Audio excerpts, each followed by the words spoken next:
Thanks so much for everybody for joining us, and of course for our special guest, Pico Factory Racing Husqvarna's Mr. Martin Barr. How's it going, Martin? Yeah, good. Thank you. Thanks for having me on. Nice one. And I heard on some of the stories there that you picked up a slight injury at the weekend. Banged your arm. Is everything okay there? Yeah, fine. It was just I got hit. Somebody hit you a punch in the arm. It was just dead hand. It's all good. I've been to my physio. Good to go for this weekend. So cool. Now looking forward to it. Nice one. You're not doing old anti-grav travelometer walking thing that I saw Sean Simpson using. Did you see that today? Yeah, I seen that. He had quite a nasty crash. And, I think it damaged his knee. So it looked cool what he was in, just to take the pressure off him. So hopefully it's not too bad for him, and we'll see him back out this weekend. I'm intrigued to know how an anti-grav. What is the word completely escapes me? What's the word? Treadmill. That's it. I obviously haven't used one for some years. So so his anti-grav treadmill is pretty awesome. Perfect. Good stuff. Okay, so before we get going there, just got to thank our sponsors. So thanks to obviously MX Vice is the website here, mxvice.com, for all your motocross news there. And we are sponsored by AS3 Performance, who stock a huge selection of aftermarket motocross parts available from 1980s Evo 2-stroke models to the current 4-stroke bikes. So check out what you can see there, AS3 Performance. We're also fueled by Gulf Race Fuels, who obviously supplies some fantastic hats, as well as the race fuels to keep the bikes going there. And of course, Even Strokes, who you can go and get your kit from evenstrokes.com, and they directly support MX Vice to help keep this content going for you. So joined again by my colleague, Mr. Brad Wheeler. How's it keeping there, Brad? Yeah, good to be back. Another one in the books. Yeah, good to have Martin on. So ready to go.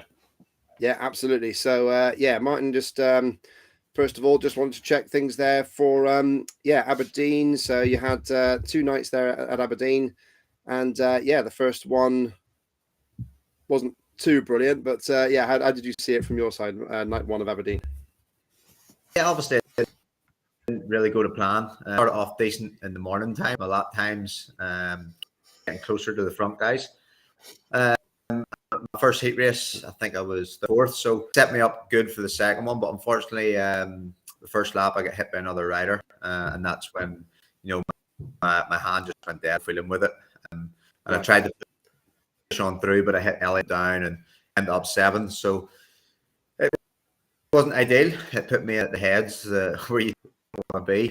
So you don't, but it's I was leading my first head to head, and I went into a corner, and I couldn't even use the clutch. I stalled the bike because I couldn't hold it in. So it was just one up then the last chance. Got a good start. I was running second. Could have pushed on, but as I said, I wasn't 100% with my hand. And at that game, you need to be 100%. I didn't want to push on and do something stupid and end up upside down. So Mel got me with the finish. That wasn't good event. So it was very disappointing. As I said, it started off really good, and then things kind of didn't go to plan. But I was happy with my riding. The oldest guy out there, I feel we share birth of age. And unfortunately for me, back here in North, we have no tracks whatsoever to practice on. I know there's a few in England, which was really good. But you need to be doing it consistency. And saying that, I'm having a blast. I'm absolutely loving the series. Is really, really good. Good bunch of guys doing it with each other. We're out in the pits, and there's not. It's all kept nice and clean. Yeah, I think obviously this year is just British guys, and you've all raced against each other over the years, like in whether it's the British or the MX Nationals or whatever. You've raced against each other somewhere along the line, so you kind of know what to expect from each rider. If that sort of person's going to try and run it in, or you can run a bit of a wider line. That person's not going to come in and saw your front wheel off. And I think it kind of shows all the way through the field. You're not having in you see people going through the rhythms, then sort of like at the last minute cutting across the inside to the berm, like just because you never know who's going to be behind you. If you've got like someone like greedy behind you, you just end up in row G, seat 34. Yeah, it's good to see some, like, obviously, like, you don't obviously need to be that aggressive to have good racing. There was a great race on the last night with like Tommy and Conrad coming through the pack and stuff. So yeah, I think it's good that you can obviously, like you said, trust the people you're racing against not to do anything dramatic. Yeah, that's it. We've all been racing each other for years. As you said, we know who does, and we all trust each other. We all know it's a long season, and we need to be there until the end.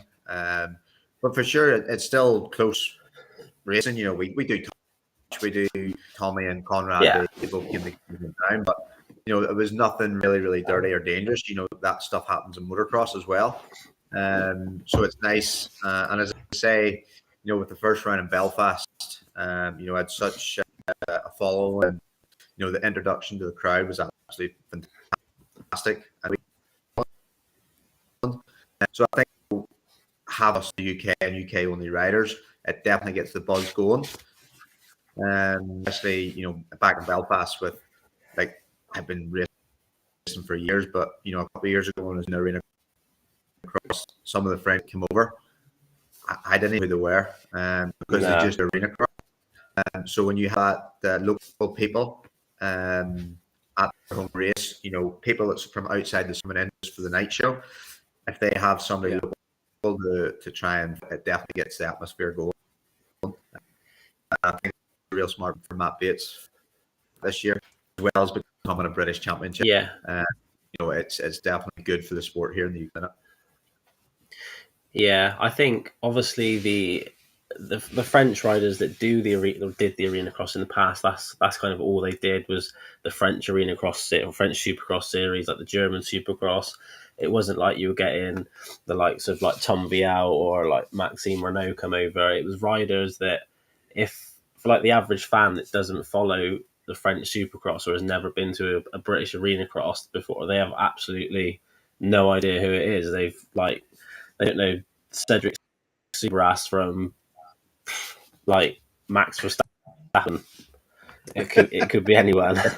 But obviously, when you get the likes of yourself, Sean Simpson, Tommy Sewer, like you've been around the game, like people have seen you race it, like Desert Martin, up in Duns, like all over the country. They know your face, they know your number, and you can really sort of like, they can really like relate to that and get behind you rather than watching 6 French guys they've never heard of just hitting 2 barrels of shit at each other.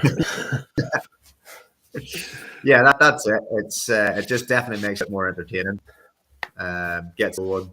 The crowd knows the riders and stuff that's been doing the outdoor stuff for years. So it's nice to get it back, especially with having a few years off there. British only. As I said, I think it's a really good.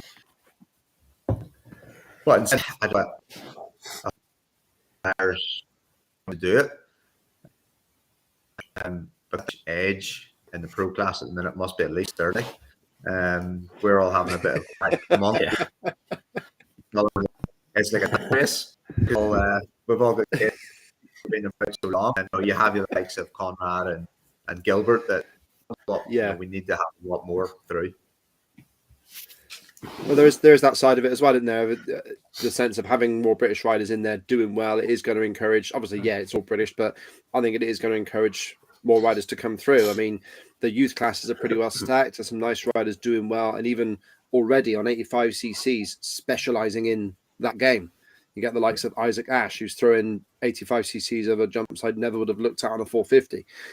So it's just absolutely throwing it over and really riding top class, and not actually a million miles away on the lap times as you might think. So, I mean, that's encouraging, isn't it? To say, it's a bit of a dad's race right now, but there are kids coming through and doing this for a proper like specialist.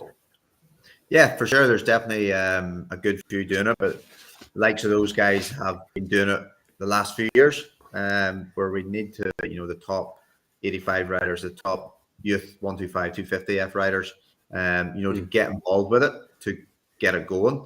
That's what kind of started off my pathway back in 2002. I think it was. I won the Big Wheel Supercross Championship. Yes, I saw this and just preparing for tonight. Was it like 2010? Well, 2010 Matt Bates Pro Nationals and the 85cc British Supercross Championship in 2001. 2001, yeah. So Future West. 20 years ago. Future West Promotions, Future West, that's awesome. With the cheerleaders and. But yeah, I'm sure the cheerleaders weren't expiring at all tomorrow. That's what got me kind of started for my career. Yeah. I got picked up by Fox, which was them sponsoring Yamaha, and that was my pathway to get into Dixon Yamaha for all them years. And it's a pathway there for young guys if we can get them involved and get them up to speed. But we need Supercross tracks in the UK for them to practice those skills. It's never easy just to throw them in at the deep end and expect them, because some of the top riders to do it now, the youth, are like, I don't want to get hurt for the outdoor season, because they've nowhere to go and practice their skills. Yeah, I think it's definitely it. Like, obviously, you said that winning that 85 Big Wheel Championship back in 2001 kind of set you up for like a few years after that, and even I did it in 2019. I won one of the Pro-Am races, and even just off the back of like the pro amateur class, I had like a couple of people just come up to me and sort of ask me what my plans were next year, if I'd be interested in doing something.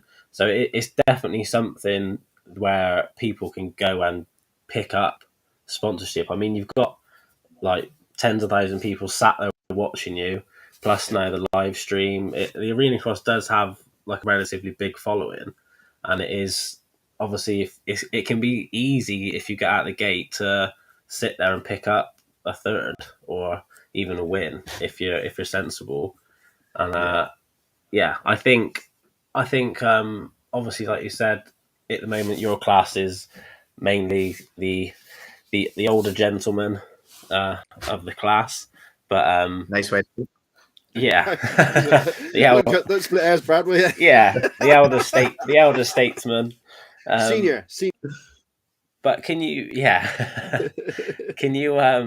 can you see them sort of adding like an MX2 class to try and encourage like the younger people from like the British Championship, like your I don't know, like your Adam Collins, Alfie Jones, Billy Askew, Charlie Heyman, people like that to come and do it? Because obviously, I know your class is an open class, and Matt and Chris Bayliss are on 250s, but it is a disadvantage to be on a 250, I think. And I think if they had an MX1 and an MX2, you'd get the younger guys come up into it, I think. What do you think? Yeah, for sure. Obviously when I'd done it a couple of years back, there was the SX2 class, SX1, and I chose the SX2 right now because the 450 is just way too much for me. Yeah, in a way, in small tracks, a lot more comfortable on a 250. So I think there is room to do that, to try and introduce the younger ones coming up through that's already in the pro class, but stick to their usual bikes on a 250. But like Matt and Chris, brilliant riders in their laner, and they were getting some good starts there on the 250 this year. But unfortunately, they both got injured there. Yeah, right in the report, Matt Bayliss actually never got beaten out the gate. In the head-to-heads, 250 against 450, he was always pulling clear, and I think even Hot Shot one of the main heat races as well. So, like I say, the 450 doesn't even get the chance to stretch its legs, does it? Really? No. So it'd be interesting to see if they could mix it up. Definitely something I've been the last couple of weeks. I've been getting way too much wheel spin off the mesh, where there's too much horsepower. Where the 250, I think, is just ripping and ripping, as they, and they're getting a really good jump, especially with Belfast with such a short start straight. Tiny. If you got that qualifying position, you're up the inside. You were laughing.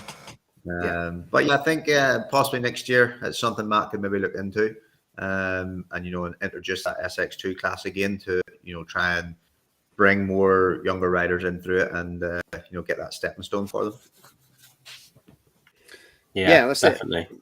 I mean, we talk about the Pro-Am class. I mean, that just to sidetrack a little bit, but that did you watch any of the Pro-Am on Sunday? The three guys for virtually the entire race altogether. Did you see that, Martin, or were you backstage or wherever you?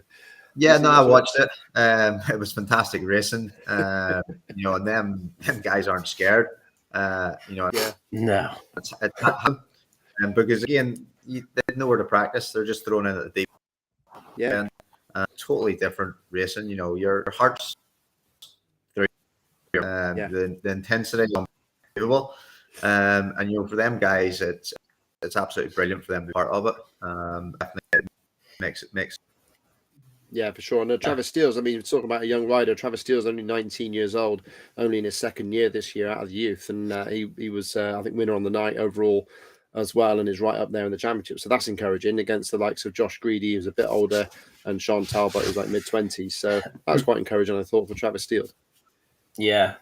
Sean, Definitely. yeah. Go on ahead, Brad. Yeah. Sean is he's like my age. Yeah, he's sort of like 27, 28, and he's been around. He was doing it a couple of years ago when I was doing it as well. And obviously Josh has pretty much done it right the way up through, sort of from like the 65s right the way up through. And Travis is on the 250 as well, 252 stroke. But he just rode a really smart race, like held the insides. Like those guys weren't blitzing the whoops mega fast. So if he was just going around the inside, like double, getting round, doubling through the other rhythm section, just making sure he was nailing the finish jump every lap. And there's nothing they could do about it. He was just apart from just kamikaze and straight into him, which I probably would have done. But yeah, it was he just rode a smart race, and like at one point they must have been all within sort of like 6 meters, like head to nose or nose to tail, sorry. And Sean was right in the middle, and I was just thinking that is a terrible place to be when you've got a Greedy behind you. Yeah, you could fit them all under one awning at one point. They were closer than they were in the pits. It was mad. Yeah, well, I think Sean and Josh are quite good friends. They park together and travel together. I wouldn't really expect them to see any bits of orange plastic going flying, but it was still a really good race, and it kind of shows that you don't need to be doing like the big massive rhythms and skimming the whips fourth gear flat out to get a good race. No, for sure. Yeah, definitely. Because like the first round in Belfast, the first night, I still haven't done any triples. I've just doubled my way. And the first night at Belfast, I ended up fourth in the main event. I was just doing the doubles, but just getting them clean, and just not doing anything stupid, precise every lap, and staying out of trouble. And I actually started pulling away from the guys behind me. So yeah, I can see what you mean. You just get the inside, you get the right, and that's it. The risk is and stuff. They look easy, but I just haven't done them yet. I just use it just to get through it. Yeah. Absolutely. Yeah. I got a third 1 year in the Pro-Am class. I didn't do the finish jump. Just went around the inside. If anyone looked like I was going to do it, I just went across, shut the door. I went in and out as quick as I could, back around the inside. You don't do what Pocock did at the finish of one of the races there and end up wild the side at the end of the race. I mean, that was pretty wild. That one, jeez, pretty mad. He's had a special relationship with the Tough Blocks there. I'm going to call him Mel Tough Block when I see him next. I can't wait. He's at Belfast. I think he had a special. He had literally. I think he took the outside Tough Block by the first corner. I think he took that out to dinner the night after. Giving up to special relationship with that thing. He was in it every single race. He said, I don't know if you watched Tommy Searle's vlog. He said every time he races, like it just seems to find him. Even when he back in his Dixon days on the Yamaha, just seemed to find him. He's just picked up right where he left off. Yeah, good stuff. And then the second race, obviously, I think the second night in Aberdeen, obviously, you got through with what I thought was fair. Like makes the LCQ Cup cutthroat and all that, and taking just the winner in the LCQ. Yeah, I'm not going to argue with that. I think you got through on merit to the main event. Although it was a night of attrition. I mean, only 6 riders in that LCQ. Was the track breaking down? Were people getting overconfident? What do you think it was that made the second night so wild, Martin? I think it's a mixture of a few things. You know, obviously on the Sunday where I was in, not making excuses. It was like the final. It was really, really tough. Oh yeah, because you had Conrad and Tommy and Josh all in the same heat. And Joe, I think. And then heat 2. Unfortunately, Bills and Sim, Mackerel, all in it. But the track, it was kind of breaking down. Yeah. And the end, kind of like getting hooked nearly. And you know, obviously you've seen Nichols crash and Simpson's crash, which was unfortunate. Yeah, nasty ones. His hand, and then Simpson just kind of could not get away from the bike, and it kind of spat my door then. But the track was technical. It was breaking down. It was good. It was, you know, rather than the week before at Belfast. I think Matt bought that dirt 7 or 8 years ago in Belfast, so he used the same year, which is consistent. He knows what it is.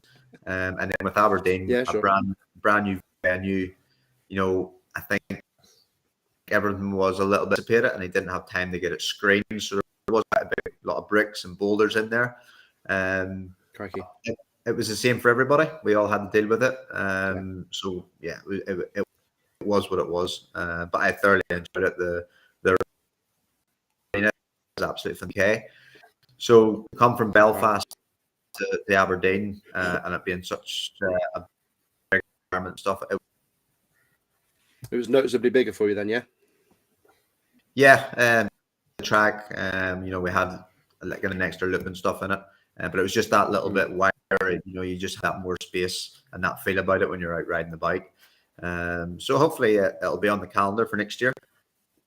It was really enjoyable, but you know, going back to my night too, it didn't start the way I wanted it. Being a show, we session in the morning. At the time, I was still 31.9, I think it was. But you know, my sketchy, maximum grip, and so I just used my head to get through it. You know, obviously, I would have loved to have made the final on, and not through the public. Yeah. You know, thanks to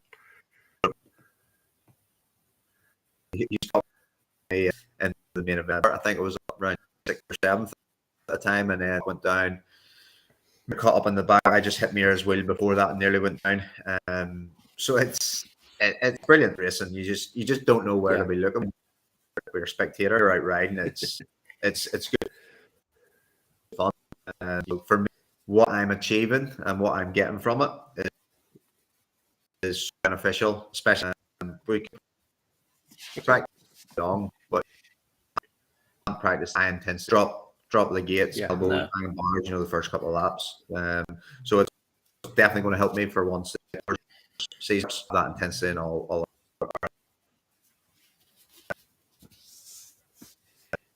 Up. Yeah, we'll look forward to seeing you bang a few more on the British Championship then. Yeah, no, as I say, we've got Birmingham this weekend off, and then London. Yeah, and the International. That'll be my first door one. So, 3 weeks weekend off, and then a couple of weeks. So, but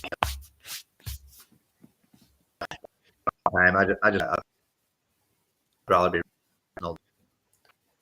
Yeah, for sure. Yeah, there's no substitute for actual gate drops, in my opinion.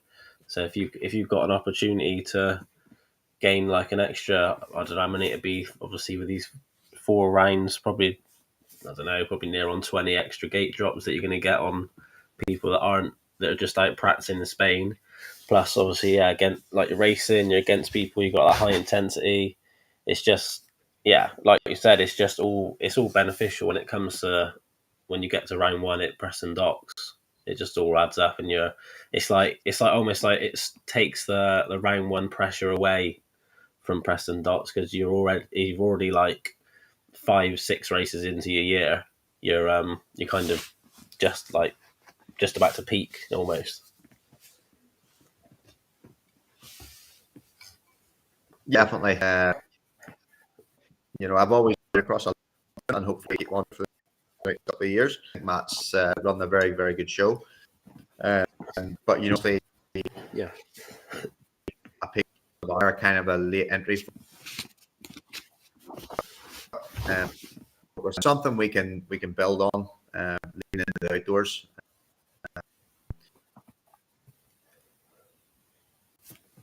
yeah, absolutely. Really professional, family oriented. There's no real pressure from that side of things. It's just all venture. But with doing the arena cross, especially, the first one in Belfast, you kind of feel that you have to go and perform. But I always wish Belfast was. Yeah, you said that to me at Belfast yourself. Yeah, just wishing it was later in the year. Back cross type style racing, Belfast is further under, but it's always first to travel over to. But yeah, the expectation even down because I want out, that's all gone. You're in and you're ready to go. It'd be interesting to see if the riders that did arena cross are going to put it forward in the first opening few races. That will be interesting to see if there is that distinct advantage over. Well, like for example, Harry Koulis hasn't done any of this, so yeah, it'd be interesting to compare how he is off the bat compared to the likes of Conrad and Tommy and yourself off the gate drops in the early championship rounds. It'd be good to see. Yeah, definitely. Obviously, this is supposed. Yeah, sorry. Go ahead. No, I was just going to say, obviously this is supposed to be just British riders going for the British title, but what's the deal with Jaden Ashwell? Because he's from Zimbabwe? Zimbabwe, yeah, that's it. Well, that's I think Britain. I think so far everyone hopes he qualifies, because if he doesn't, he's going to get the vote because he's got the whole nation of Zimbabwe behind him. He was the last person.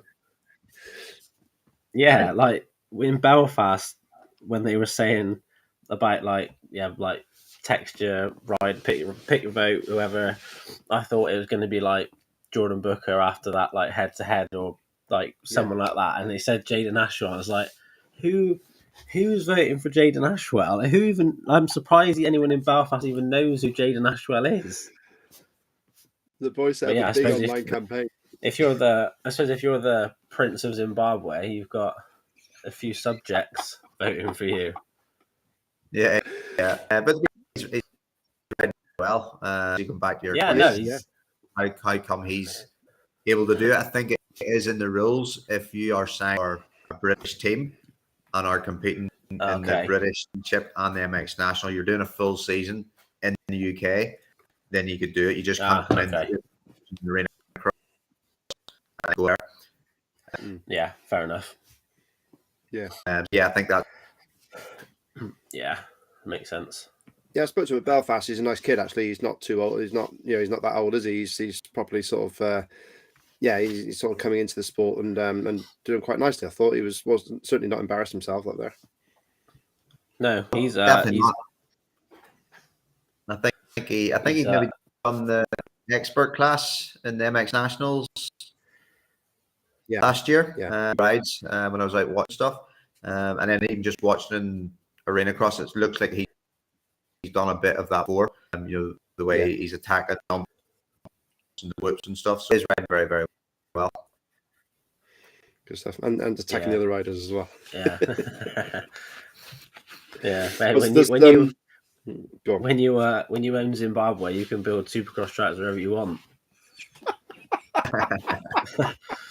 I'm going to find out his line and find out if there's royal blood in there. There definitely is. Good stuff. One thing I had to note down to ask you about, just because I witnessed it firsthand up there in Belfast, was the amazing head-to-head race you had with Luke Burton. That first corner shoulder charge was the best of the whole weekend. I just wow. Were you trying to get the cut back, or had you given in on the cut back and you just thought, stuff, I'm going to barge him? Yeah, I never want to be in that head-to-head racing. Yeah, for me, I'm a racer, and once we took off, I seen he was like going over and starting to play the mouse. I was like, to me, it's predictable. You don't know. It's not my style of racing. And hats off to him. It worked for him. He blocked me good. He was stopping and all the rest of it. Look at my lap time. It was the slowest lap on all week. So to me, it wasn't a proper race. And I said to him after, I says, look, if we're going to do it, just race. And then I seen he had a little thing up on Facebook. I said, like, my pass, and put a little emoji of lipstick. So I went and said to him, I says, I hope you've got your lipstick to this. And he's like, I seen your comment on Facebook, don't worry. So it was fun. But from the Friday night to the Saturday night when I was in it, the style of racing was totally different. Friday night they were racing properly. He started doing that, playing cat and mouse and stuff, which kind of slowed the whole thing down. Hats off, it worked for him. He got into the final with it. But yeah, it's just one like that. You never want to be in that. You just want to try and make it straight through. Yeah, absolutely. Yeah, it was definitely entertaining. But he's fairly new to this as well. So maybe he did, like you say, he learned it on Friday and carried on through to the Saturday. Yeah, I think first, I can't remember if he's never done it. And then the around like 4. Yeah, he did. He did tell me it's his first time. Yeah. Okay. So it's, but yeah, it's good to see new faces. As I say, it's fantastic for the sport, and we're learning as every week goes by. Learning, I'm 35 years of age. Every day is a school day. You're always learning, and just try and put that into the next round. Yeah, man, always learning. I'm still learning how to sort this out at 45 years old. Like, this is my first hosting the thing. I won't even embarrass you with what happened last time you tried it, but there we go. Just one thing, actually, I am going to try this, so you can have a laugh if I completely mess this up. But yeah, we got the I actually got the track map. We're trying this again. All right, Bradley, we're trying this track map. Yeah, this was. I think this is going to show the track map for Arena Cross. Can you see that on the screen there? Oh, so there we go. Look at that. So we got Birmingham up there, yeah? Step up. Oh, yeah. So bear in mind, this could also be audio only. So it's like we've got a similar sort of start straight to Belfast there, Martin. What would you say? Although it does look a fair bit longer, which is a good thing. Even start, Belfast inside the top 3 or 4 gates, then you were just going to get pushed out into the tough blocks. Yeah. But Birmingham a couple of years ago in the dirt. Yeah. It's like the whole gallery. So, Matt's got dirt there. He's been there quite. Yeah, it's looking good. Hopefully there's no triples in there for me that I can double my way around. Oh, I can see a couple. I can see a couple. I think there's a few. Yeah.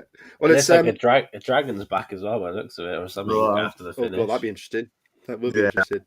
Left hand first corner as well. So no back break into the first corner this time. Yeah. It was kind of the same at Aberdeen. It was over a berm, straight to the wood. Yes. Yeah. Which was kind of way off with, but it kind of got out all right. It was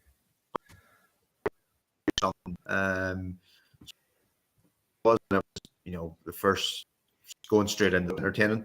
But yeah, the track looking really, really good. Alfie and Justin, the track guys, they always do an awesome job. There's never really any questions about that. Good stuff. Oh, I'm going to play with the screens now. Hang on. I better leave it there. I think I'm going to make a mess of it, but yeah. Right, all good. There we go again.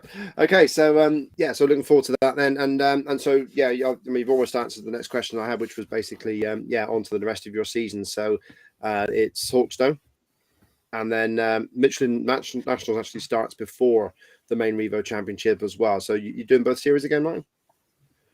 Yeah, been doing both series. Again, British Championship and MX Nationals. Really looking forward to it. Obviously, 2022, I was kind of a late date with a Pico Husqvarna. John put something together last summer, which I was very thankful for. And I had a lot of work to do. I was looking after my own bikes. I was driving board from home every week. Yeah. Top of that, I was sent. But here, the team's looking after the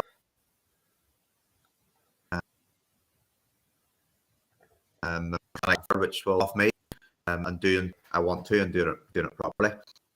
Yeah.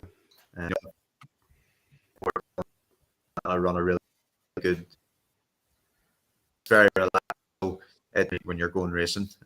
The way the MX series or championship is, but the top all on top of the top 8 for last guy. Yeah, for sure. Yeah. I mean, interesting to see the two champions from both classes clashing in Arena Cross at the weekend. What was your take on it, Bradley? To see Conrad and Tommy, is that going to happen all year? Do you think? I mean, I think I see it quite bar banging as that in the outdoors, but yeah, I think we're not going to see. That's not the end of that for the Arena Cross. As far as the Arena Cross goes, we're going to see a bit more red on green, I think, in the next 2 rounds. But yeah, I mean, it's part of Arena Cross. I think you've got to make those passes when they present themselves, when the track's that tight. And Tommy didn't seem too butthurt about it No. on his vlog. I mean, it was on the vlog, so who knows what was said in private. Even but Conrad saying sorry, didn't it? Yeah. Yeah. I mean, obviously, Conrad didn't intend to take either of them down. That wouldn't have been his intention. No. But yeah, Tommy did say what comes around, what goes around comes around. So yeah, I wouldn't be surprised if we do see a couple elbows being thrown in Birmingham, just to like put Conrad back in his place a little bit. Like, yeah, just back it down. Wind your neck in a bit, mate. Is there? I mean, they are doing the triples there, Martin. So I mean, were you picking up any of those? Did you do the triples on the Saturday night, or did you say you didn't go at all? Yeah, I was. I think he was on Saturday, and then he started doing them on Sunday. But I did Sunday because I wasn't feeling 100%, so I just used my head and sure double my way through. But going back to what you're saying with and Tom, I definitely think it's question. So get your tickets for Birmingham and London, because I definitely think there's going to be a lot more action happening.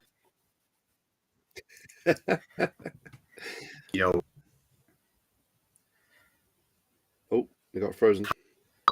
He's coming. You hear me? Okay. Yeah, I think you cut out. Just you said there's going to be more contact. I think was the last thing we heard you say. Yeah, I think there's a lot more action, especially around. I think 2 points. Yeah. One of them. Yeah. To be the first cross British champion, and have the bragging rights for the outdoor season. Conrad's picked the Arena Cross up really fast. I think he hasn't done it. He was 65. Yeah. Tommy's he's done Arena Cross 4, and Conrad is picking it up as well as Josh. It's definitely going to be an interesting year. It's going to be fast, it's going to be tough, and there's going to be some super racing. So it's something that I'm looking forward to, and involved, sticking it up in there when I can. It's not going to be easy, but for sure I'll definitely give it.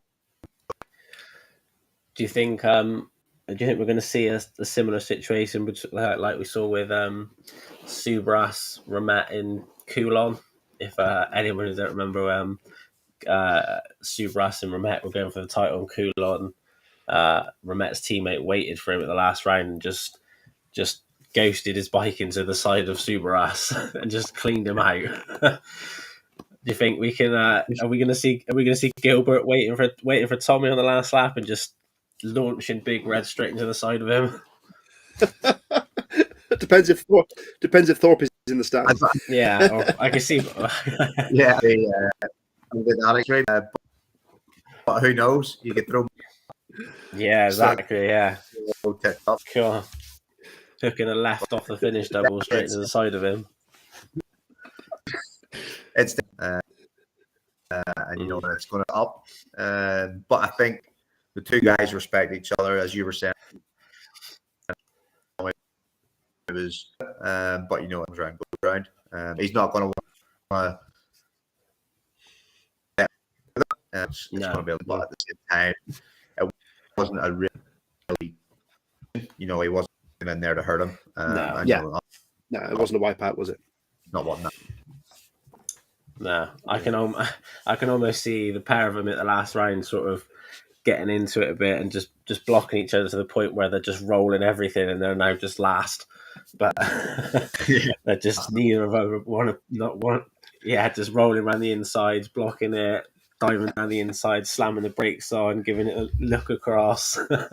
It's that close though at Arena Cross. I mean, if they do that, I think I saw that in one of the other classes where the two guys held each other up and then someone else came through and won it. So you can't really do that because you're going to throw away all the points then.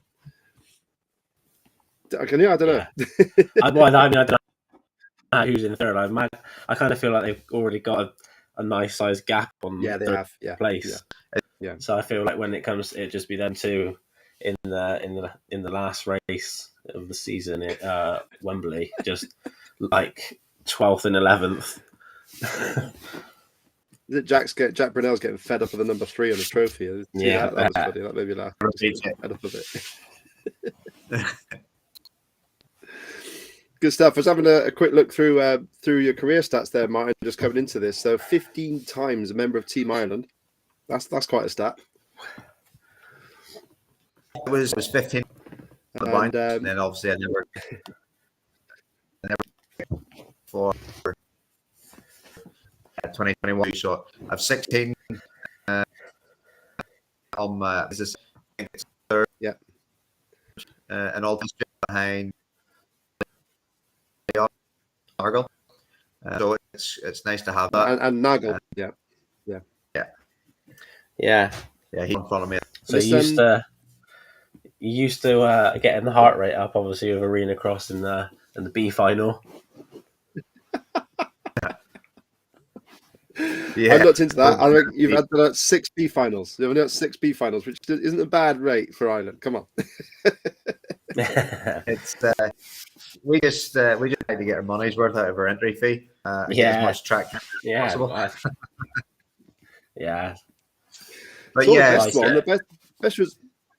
the best result I saw for you was 9th at Budds Creek, race 2, 9th on the 250 as well. I mean, that's RV in the race. Tommy Searle was in there as well. That's a result, man. Yeah, I think I was 5th or 6th MX2 overall. MX2 that week. I loved that. The track, it was awesome, and it was a really cool event. And it just clicked with me that week. I was just enjoying. I had a lot of my family and friends were all going good. Yeah, spot on. And your best GP, I thought, Donington 2007. Again, Tommy won that one, and you got 10th overall. Did you see that one? Remember that one much?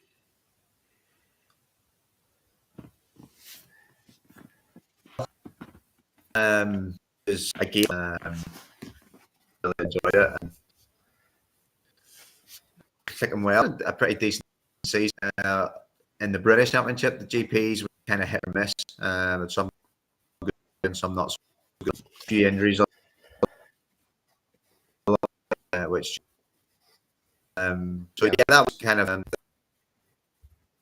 it never stalled. You had to qualify your money, and you had to go through that. That's the way it should be. Championship, you should get there, but unfortunately, costs and stuff so you pay you're going to be getting the race the next day. So it was tough back then. It was tough. Yeah, for sure. And obviously we got some bad news through this weekend about Roger McGee's team not making it through. What do you make of that, Martin? Do you think that's a sign of the times, or do you know anything special about that that's causing that problem? And not much about it. I've just seen you guys saying on the meter. I mean, you got. I think this is it's promising. I think with this Arena Cross series, it looks like it's sad to say. There's been about. Oh, sorry, Martin. We're going a bit quiet here. With Rod, say again. Sorry, Martin.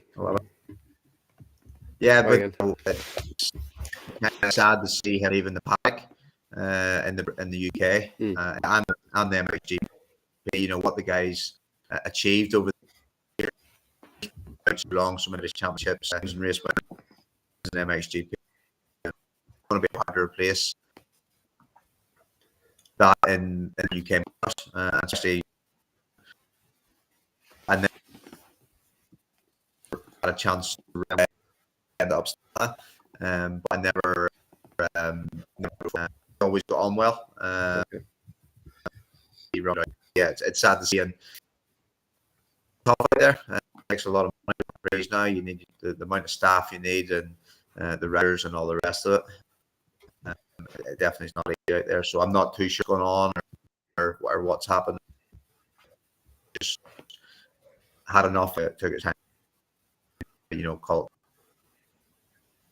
Yeah, what's your take on it, Bradley?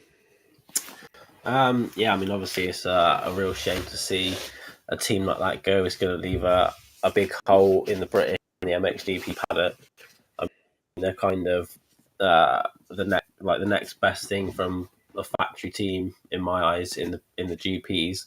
Obviously, Isaac Gifting was up there battling for top fives. Karsmacher's again inside the top 10. Yeah, it's obviously a real shame to see any team go, especially a team with like the pedigree like they've got, and they had some really promising riders. I think they were well in the hunt for a British title this year, and well in the hunt for podiums in the GPs. So yeah, I feel like it's probably the strongest team they've had for a couple of years. I mean, obviously Conrad has delivered them British titles, but never really lived up to that MX2 hype in the GPs. And I think Gifting kind of filled that gap. So yeah, I don't know if it was just one sponsor that pulled out, if it was Roger decided enough's enough, or a number of different things that just accumulated and they've all just decided to knock it on the head. But hopefully. The word I heard was that sorry, Bradley, the word I heard is that they haven't folded completely, and they are maybe aiming to return in future, but they just couldn't afford to run this year. No, yeah, I mean, hopefully Isaac and Kai can find a ride. I know obviously it's real last minute now, so it is going to be tough to find a ride, but hopefully someone will pick them up, even if it's just to do like the European rounds. I think it'd be a real shame not to have them out there. The Pro Circuit Kawasaki, you're looking at it? Wow, yeah. There you go. There's places on the East Coast.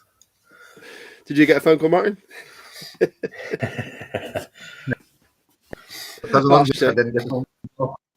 Yeah. Good stuff. I mean, yeah, it's a shame because I think it looks the British Championship.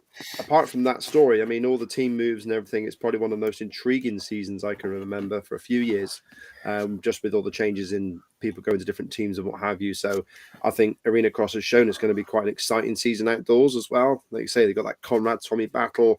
Josh is up there. Harry's still going to be there. is going to be a real mix in there. Martin, you're obviously 8th last year in the series, so looking through, there's no expert cup for you this year, sadly. That's a real shame. I can't get you on the podium again, so you have to just get in the top 3.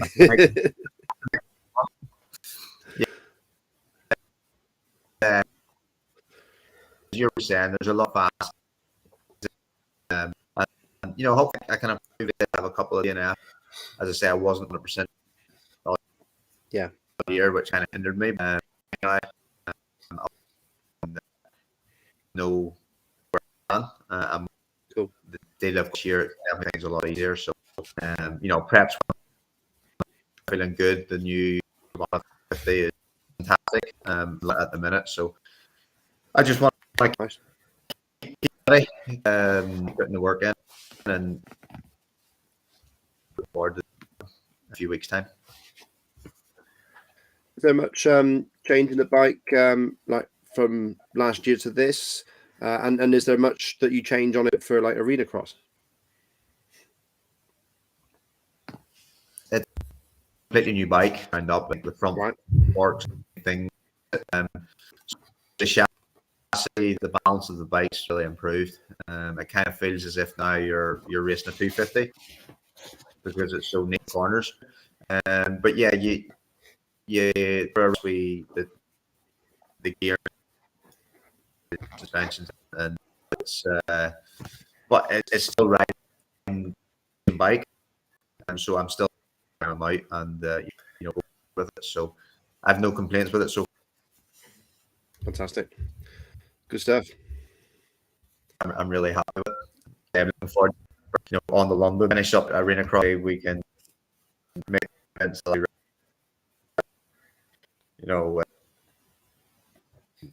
that on a high end.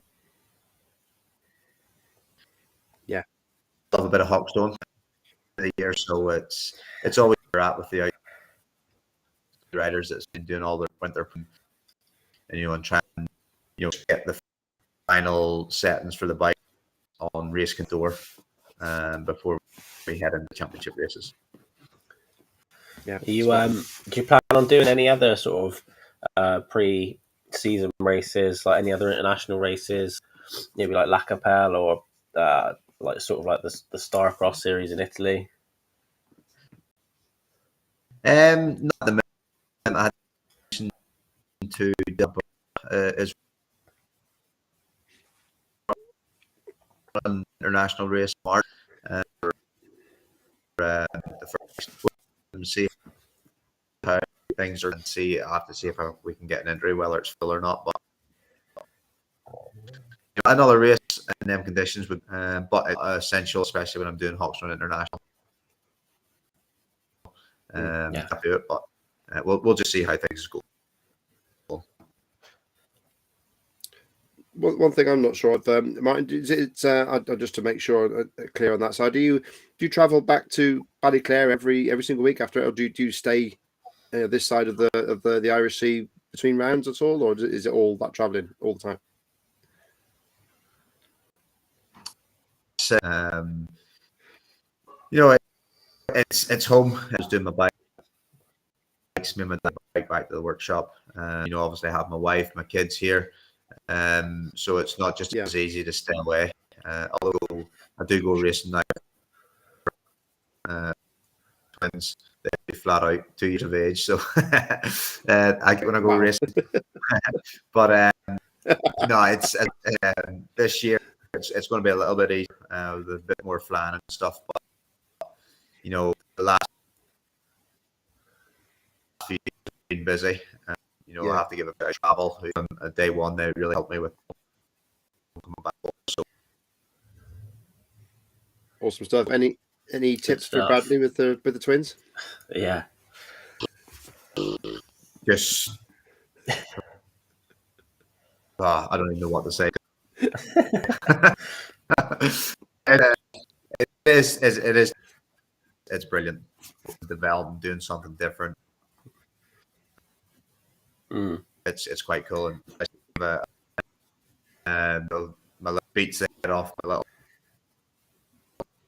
shield in it. It's quite funny. So Yeah. It's always the girls. Always the girls. Make most of your sleep. Oh, that's gone. We've already got most of your sleep. we've already got a 1-year-old. She was 1 on Sunday, so that the sleep's gone. That went a year ago. Yeah, then having twins, mentalist. Yeah. I'll have a challenge. Yeah. Awesome. Well, yeah. So we'll take things from there then, Martin. And just to say thanks so much for coming on board for this Great British Motocross show.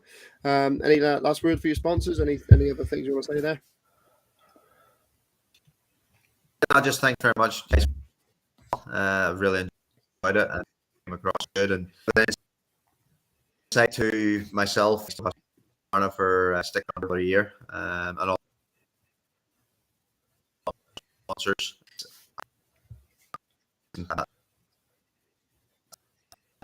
Join it. I still feel competitive, and I'm looking forward to the starts the Arena Cross. So big thanks, and I'll back to the racing soon. Good Fantastic. stuff.